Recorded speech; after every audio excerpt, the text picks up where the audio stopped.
From the Arizona Daily Star and Tucson.com, this is the Wildcast.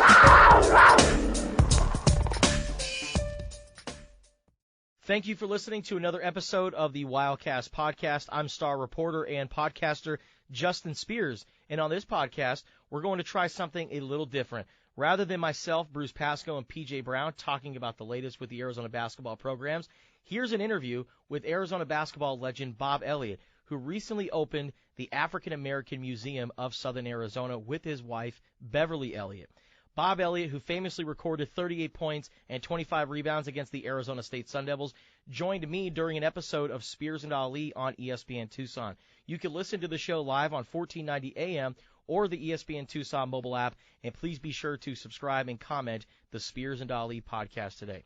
Here's that interview with Bob Elliott on a bonus episode of the Wildcast podcast. And we're very appreciative to have Bob Elliott joining Spears and Ali on ESPN Radio right now. Bob, thank you so much for your time. We appreciate it. And most recently, you helped put together the African American Museum of Southern Arizona in the University of Arizona Student Union. What can you tell us just about, why you were able to put this together, and also the story, the inspiration behind all this by your grandson, Jody? Well, first of all, thanks for having me on the show. It's a good thing it's not TV because you see a black man blush with all the things you were saying. We meant every word, Bob. Hey, Bob, don't worry. That's what Justin looks like every single day when he walks out in the sun for 1 second. That's true. Yeah, that's true. When you're that skin color and you got that hair, yeah, you would probably red up pretty quickly. Yeah, no doubt. But it's something that is really more of a passion for my wife than for me, only because when she was in school at the U of A, she went over to Pima and took a Black History class, and they had a guest speaker that day. And she comes home. We were married in college. And she comes home, and she's like, I just met the most incredible guy.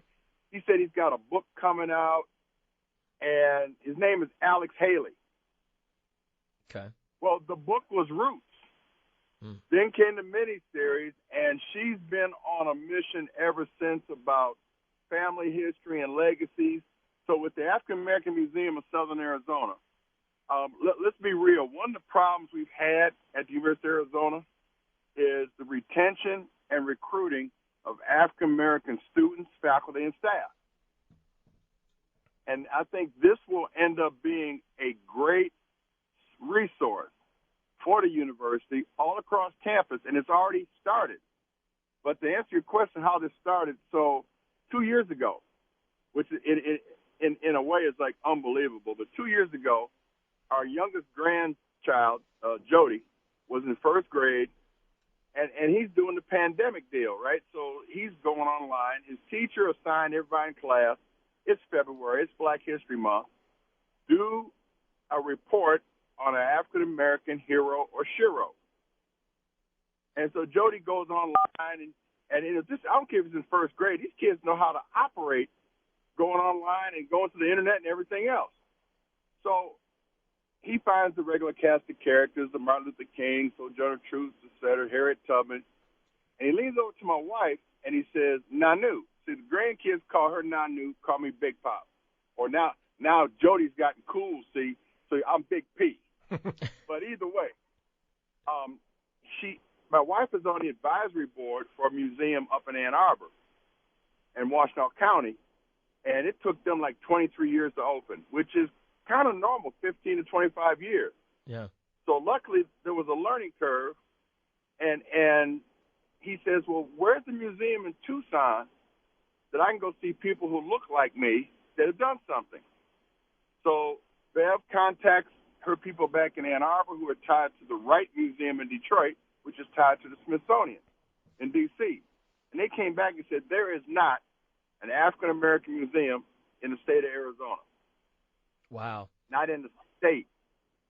So Jody sits there. I mean, the kid is 7 years old. He looks at my wife and says, well, then you need to start one, and I'll help. Wow. And this little guy has been a part of every function that we've been a part of. For example, So he knew that the university, like Adia Barnes and her team came by, and the football team came by, and he said, hey, they're going to want candy. So, all right, Jody, so what we got to do? We got to go over there to some place, buy a bunch of bags, a bunch of candy, and let's stuff them. And he was right. The football players, the basketball women, the volleyball team that's been through, they like the candy. I like, well, you know, it's nice having a young guy around here to tell us what the young people want.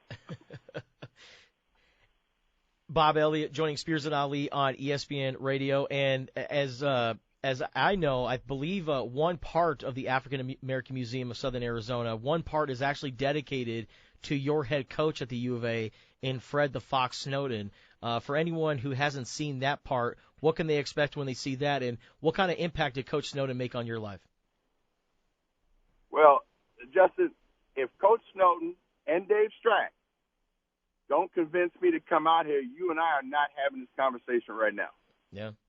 Because Tucson, Arizona was not on my map out of the 300-something schools to go to.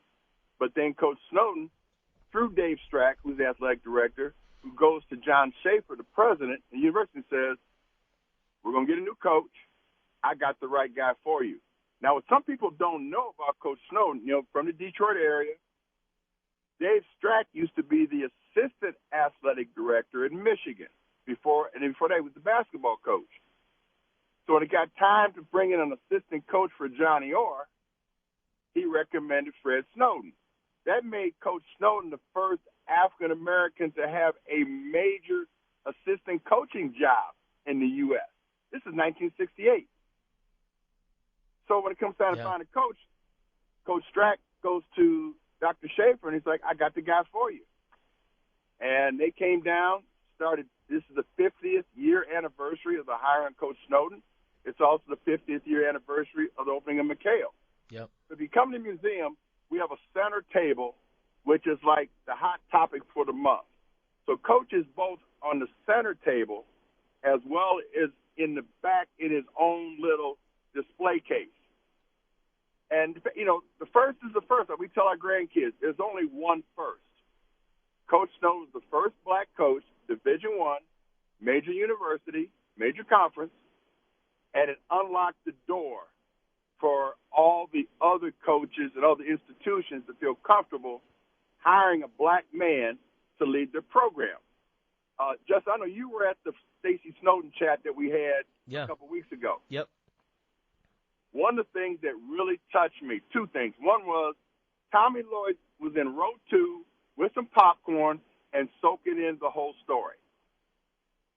But afterwards, Steve Robinson, the assistant coach, who's been a head coach, he comes up to me and says, Bob, I really need to talk to Stacey Snowden. I say, hey, Steve, we'll put that together. And he was so thankful for what Coach did to unlock the door for him to have an opportunity like he did to be a head coach, which he was. And it was real touching. The whole night was emotional with Stacey and former players and community panel. And, you know, that was one of the two deals that we've done in terms of fireside chats. The first one we did was 2 months ago in November. We brought Ruby Bridges here. Now, I don't know if you guys are familiar with Ruby Bridges, but everybody knows that Norman Rockwell painting of a 6-year-old black girl being escorted by 4 large white federal marshals as she integrated the New Orleans school system. 1960, November 14th. That was the beginning of integration through the South, which then went toward the North and throughout the United States. Mm-hmm. Ruby came here and told her story. And it's not like reading it in a book. It's not even like watching it on a movie. Here is that person, 68 years old, telling her story of what she went through. And remember now, she's a 6-year-old in New Orleans. She said originally, with people, all these crowds, and people are throwing things, she said, oh, this must be another Mardi Gras. Wow. Then she realized they were throwing rotten tomatoes and eggs and the story was so moving. So that's when we decided, originally our tagline for the museum was we wanted people to leave and say, I didn't know that. After the Ruby Bridges fireside chat, we said, we are a movement, not just a museum. We want to bring people to Tucson that can help educate our whole community about life as an African American or black. I've had a couple of calls like that. Okay, so Bob, do I say African American or do I say black? And I said, first of all, it depends on the tone that you use it in. Yeah.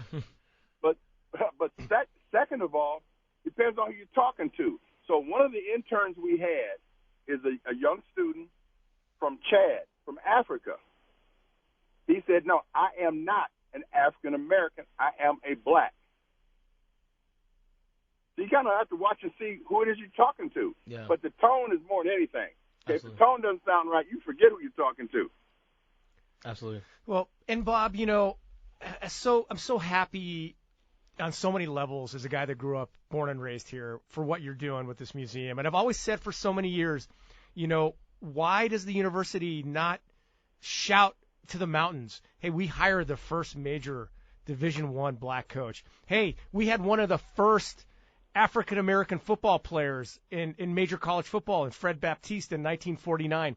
Do you think this museum, as you alluded to, is not only going to educate but help grow the community in Tucson? And yes, education, knowledge, experiences, it all goes together. And here's a story about Fred Baptiste. So my wife was sitting there writing letters to the Hall of Fame committee and said, hey, here's a guy who is the first black letter winner any sport at Arizona, Fred Baptiste. How come he's not in the Sports Hall of Fame? So Rocky LaRose gets back to Bev and says, okay, we got the vote. He's going in. Now we have another problem. Bev said, what's that? Their family left here a lot of years ago. We don't have anybody in the family that can come represent him. Yeah. So one of my wife's friends is a lady by the name of Renee McDonald. So she and Bev have been in the NBA Wives Association for about 30 years. I mean, her husband is Glenn McDonald, played for the Celtics, actually played for Lute Olson at Long Beach City or State. Well, when Sean Elliott's stepmother, Odie's real mother, I got her face. That's the problem getting older, man. All of a sudden you draw a blank. Rita Elliott. When she passed away, Renee said, I'm coming to town because one of our family members is having a funeral, and she's a Baptiste. So my wife is like, just out of the blue, she calls Renee and says, hey, I know you said that you're some connection to the Baptiste family. Fred Baptiste is going to go into the Sports Hall of Fame. They're trying to find somebody from the family. Renee calls her back and says, and just crying, just bawling, said, Bev, that's my father. Oh, my goodness. Whoa. Wow. Yeah. So it's things like that, to get these stories out that people don't know. Wow. So that's what the museum's about. It's about getting the stories out. Bob, real quick, we got about a minute left before we go to commercial break, but to open up the African American Museum of Southern Arizona leading up to Black History Month, doing it a few weeks ago, how moving was it, especially at a time this year in Black History Month?